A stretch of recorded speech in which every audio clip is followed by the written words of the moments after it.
Continuamos hoy nuestro recorrido por la epístola a los Hebreos y estamos en el capítulo 2 y vamos a ver lo que nos dice el versículo 18. Pero antes de esto quisiéramos regresar a un versículo clave al cual ya hemos dirigido nuestra atención antes en este capítulo y nos estamos refiriendo al versículo 9 del capítulo 2. Quisiéramos leer esto nuevamente antes de finalizar con este capítulo porque nos encontramos ahora en el último versículo. El versículo 9 entonces dice, pero vemos a aquel que fue hecho un poco menor que los ángeles. Ahora, esa palabra poco es algo que debimos haber enfatizado anteriormente, pero no lo hicimos.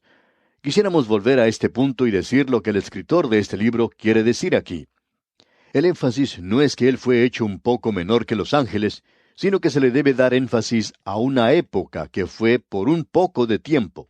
O deberíamos decir, pero vemos a aquel que fue hecho por un poco de tiempo menor que los ángeles. Él vino a este mundo por un breve periodo de tiempo, 33 años para mencionar la edad exacta. Entonces, el versículo 9 completo de este capítulo 2 de la epístola a los Hebreos dice, pero vemos a aquel que fue hecho un poco menor que los ángeles, a Jesús, coronado de gloria y de honra a causa del padecimiento de la muerte, para que por la gracia de Dios gustase la muerte por todos. Ahora, él no fue coronado de gloria y de honra por su muerte, sino que él fue coronado con honra y gloria, porque él vino a este mundo y murió sobre la cruz por usted y por mí. Eso es lo que habíamos enfatizado antes y algo que volveremos a enfatizar una y otra vez. En la gloria hay un hombre en el día de hoy, él no estaba allí hace 2500 años. Por supuesto que allí estaba la segunda persona de la Trinidad. Muy bien, llamémosle Jehová. Jesús es Jehová, y Él es Dios. Él es tan Dios como el mismo Dios, pero hoy es tan hombre como el mismo hombre. Él tomó eso sobre sí, y porque hizo esto, Él recibió gloria y honra. Es decir, eso se encuentra en el cielo, y es algo que no estaba allí antes. Más adelante se nos dice que Él fue perfeccionado por las aflicciones. Aun cuando Él era el Hijo de Dios, aun cuando Él era Dios, aun así su vida perfecta nunca nos salvó. Su nacimiento virginal tampoco nos salvó. Tampoco nos salvó las enseñanzas de Él, como no lo hicieron los milagros que Él realizó. Su ejemplo tampoco nos salva. Pero su muerte en la cruz del Calvario, eso es lo que nos salva. Él fue hecho completo. Él llegó a completarlo todo. Murió sobre la cruz por nosotros. Esa es la razón por la cual hemos hecho esa declaración en este programa y la volvemos a hacer. Si usted puede convencernos hoy que todo lo que Dios ha hecho por un mundo perdido es arrojar un libro a este mundo y llamarle la Biblia, y que Él va a quedar separado de todos los demás, y allí permanecer en el cielo y solamente contemplar al hombre y decir, bueno, es una lástima. Aquí tienen un libro. Espero que ustedes puedan salir de esa situación. Si eso es todo lo que Dios ha hecho, amigo oyente, entonces podríamos estar preparados para volverle la espalda. Pero, amigo oyente, no estamos preparados para darle la espalda, porque eso no fue lo que Él hizo. Él vino a esta tierra, Él tomó en sí mismo nuestra humanidad, y debido a eso, Él sufrió. Él murió en la cruz. Y nosotros estamos preparados hoy a confiar en Él. Estamos preparados a amarle hoy por lo que Él ha hecho por nosotros. Eso es lo que es importante de conocer de nuestra parte. Ahora aquí leemos, pero vemos a aquel. Vemos a Jesús. Y esta expresión aquí no es una mirada casual nada más. Esta palabra indica que nosotros le vemos a Él con entendimiento, sabiendo que estamos reconociendo algo aquí que nuestras mentes pequeñas no pueden comprender. Le vemos a Él en fe, en confianza, en admiración y en adoración. Todo eso está aquí en esta pequeña palabra, pero vemos a Jesucristo. ¿Le ha visto usted en este día, amigo oyente? ¿Le ha quitado el Espíritu de Dios ese velo que tiene sobre sus ojos para poder verle? Aquí tenemos una declaración realmente maravillosa. Seguimos avanzando ahora y pasamos al versículo 16, al continuar en nuestro estudio y acercarnos ya al final de este capítulo 2. Allí dice, porque ciertamente no socorrió a los ángeles, sino que socorrió a la descendencia de Abraham. En el Antiguo Testamento él había tomado la naturaleza de los ángeles. Y los hebreos comprendían eso en el Antiguo Testamento. Ellos sabían que él era un ángel del Señor en el Antiguo Testamento, Pero en esta ocasión, Él no tomó la naturaleza de los ángeles, sino que socorrió a la descendencia de Abraham, dice. Es decir, que Él vino en ese linaje. Es así como Él vino a este mundo. Y Dios comenzó la preparación hace muchísimo tiempo, al mismo comienzo, al principio de este mundo con Adán y Eva. En aquella ocasión, Dios dijo que iba a venir uno de la simiente de la mujer, y este sería del linaje de Abraham.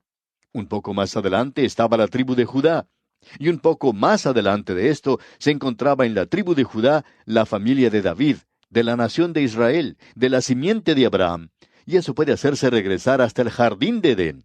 Dios estaba haciendo sus preparaciones. Ahora Él nació de una virgen.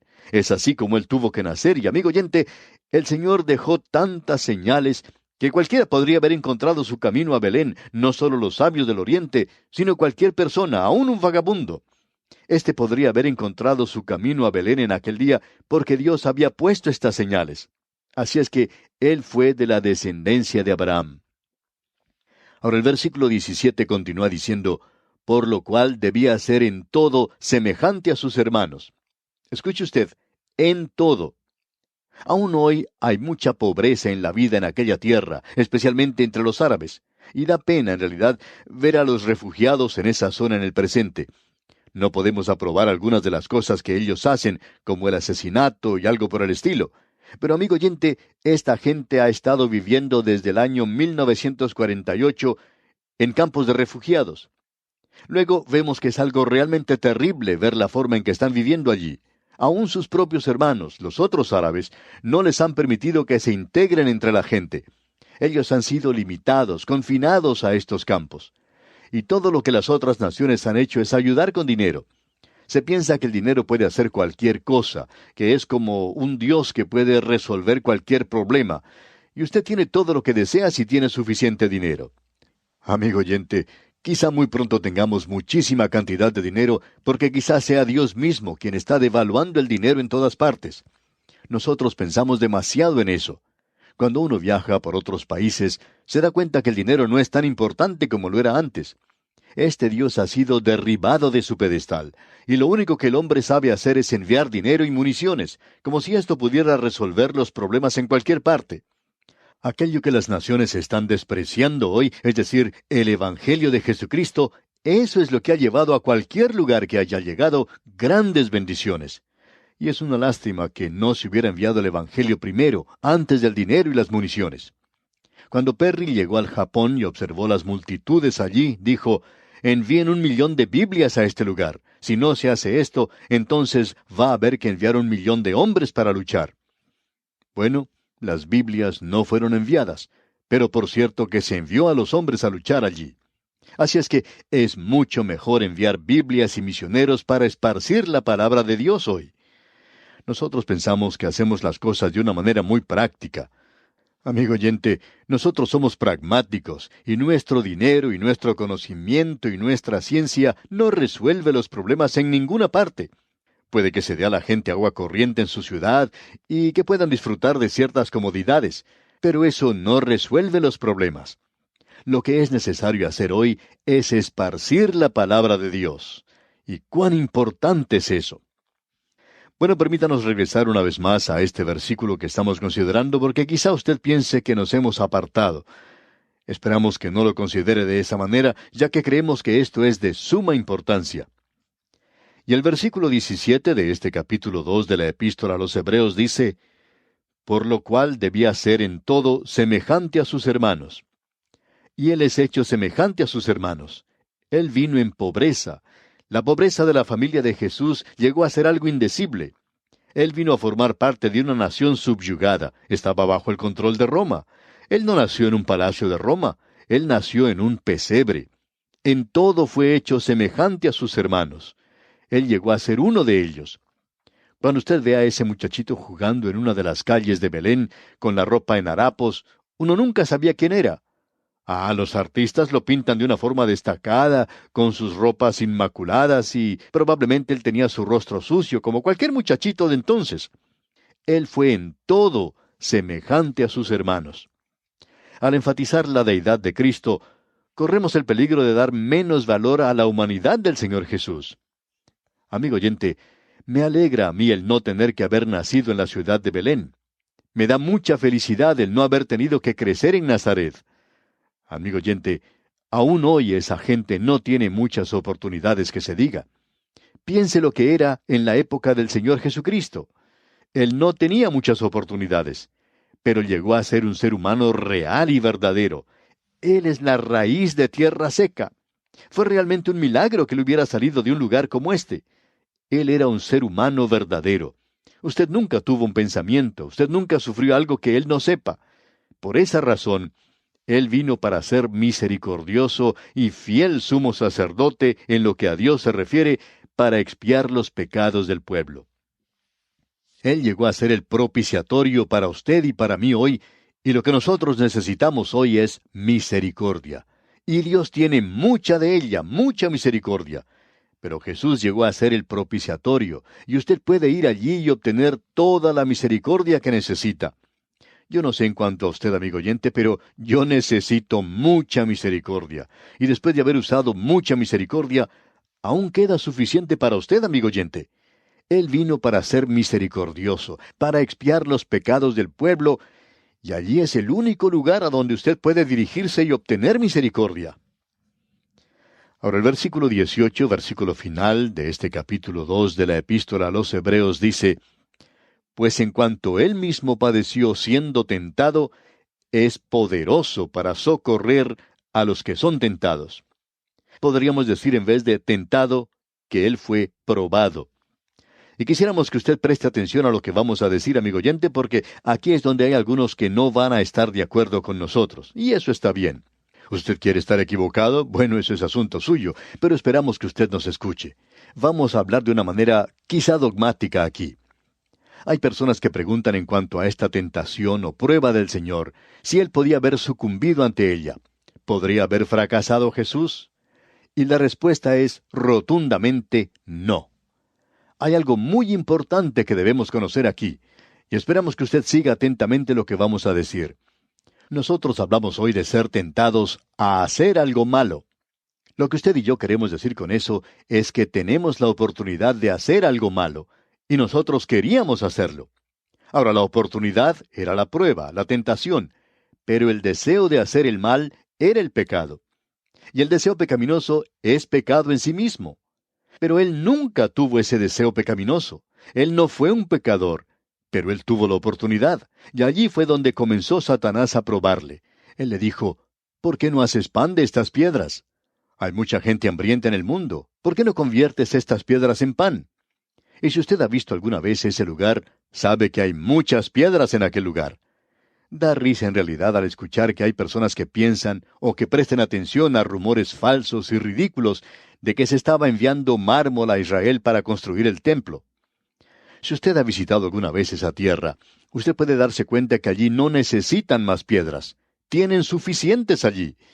Quizá apreciarían que otro país fuera y comprara piedras de ellos, porque tienen de sobra y aún pueden tener lo suficiente para construir el templo. De modo que esa fue la tentación.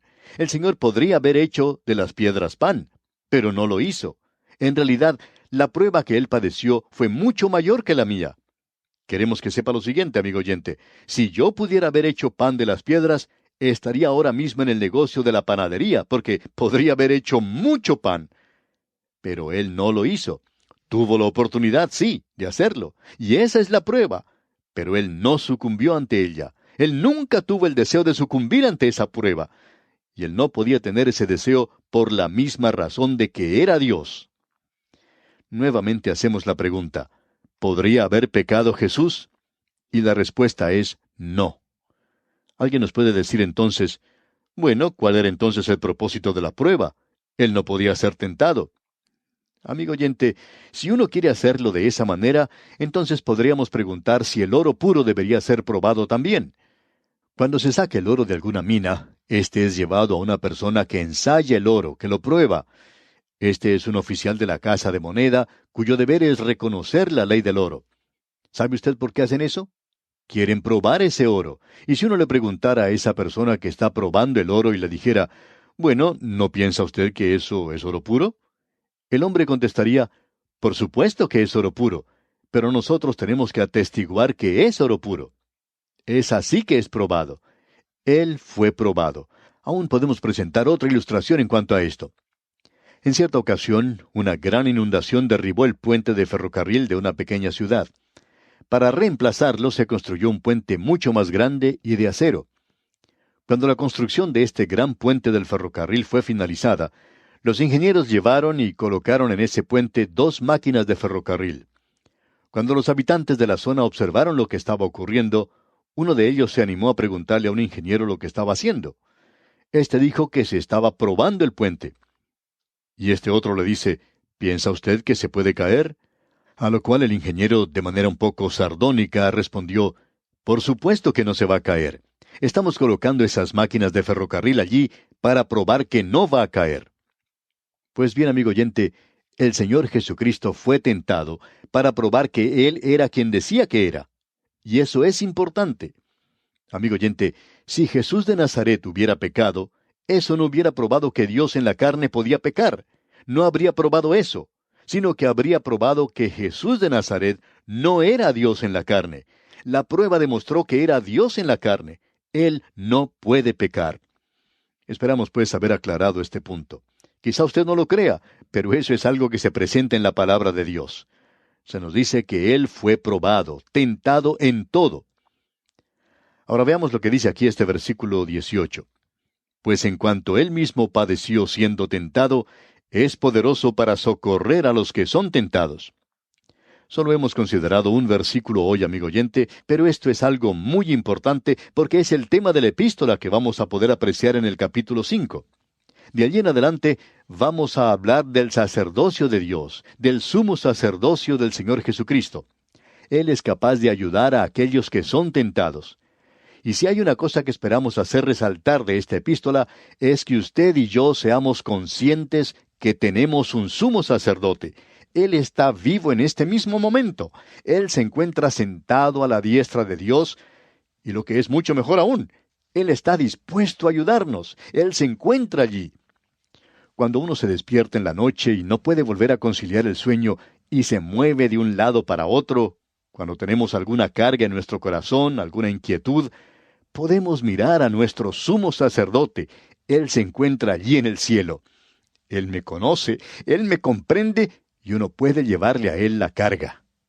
Amigo oyente, no importa lo que venga, cuando llegan esos momentos tenebrosos, cuando usted y yo pasamos por ese valle de sombra de muerte, tenemos un gran sumo sacerdote, y Él es poderoso para socorrer a los que son tentados. Él es capaz de ayudarle a usted hoy.